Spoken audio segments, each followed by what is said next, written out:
আসসালামু আলাইকুম রহমতুল্লাহি ওয়া বারাকাতুহু। রান্না হইতাছে দেশি মুরগি রান্না হইতাছে। এটা রান্না হইব আপনার ঝোল রান্না হইব একবারে দেশি মুরগি অরিজিনাল। এটা মালয়েশিয়া অনেক জায়গায় বিক্রি করে। আপনার এই যে পাকিস্তানি মুরগি বাংলাদেশে যেটা লাল, ওইটার অনেকে দেশি মুরগি, কিন্তু ওইটা দেশি না, এটা হচ্ছে অরিজিনাল দেশি। ওইটা হচ্ছে 13-14 টাকা কিলো। আর এই যে এইটা যেটা রান্না করতেছি এইটা হচ্ছে 30 টাকা কিলো নিয়ে আসলাম কিনা।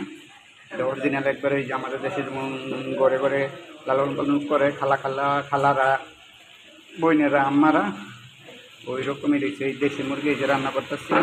আর ওইদিকে রান্না করতেছে যশোরের গফফার ভাই, চুয়াডাঙ্গার আশরাফুল ভাই, ওদের রান্না দেখি কি। এই যে এদিকে ফিশ কারি রান্না হয়েছে, সিম আলু দিয়ে। এটা কী মাছ? রুই মাছ, বড় রুই মাছ রান্না করা হয়েছে। রান্না এটা হচ্ছে যশোরের ম্যাচ। এই ভাইবাদার সবাই ওরা রান্না করছে। অগমেছে আমার নামে আরেকজন আছে, মিতা, রাসেল। আর এই যে গাপ্পার ভাই রুটি বানাইতেছে, ইন্ডিয়ান। এরা ইন্ডিয়ান বললেও চলে, কারণ ওই ইন্ডিয়া ছিল 4-5 বছর যাবৎ, এখন মালয়েশিয়াতে এসে পুরান পাপি। এই যে ওইকে বলতেছে এটা নাকি পরোটা তেল দিয়ে বানাইতেছে। তো দেখেন, অভিজ্ঞ প্লেয়ার, আগে ইন্ডিয়া থেকে এসে, তো হাফ বাংলা হাফ ইন্ডিয়ান হয়ে গেছে। এই যে এইগুলি সব পরোটা বানানো হইব। গাফার ভাই ট্রাই করতেছে এইগুলি। গাফার ভাই অভিজ্ঞ রান্না চলতেছে।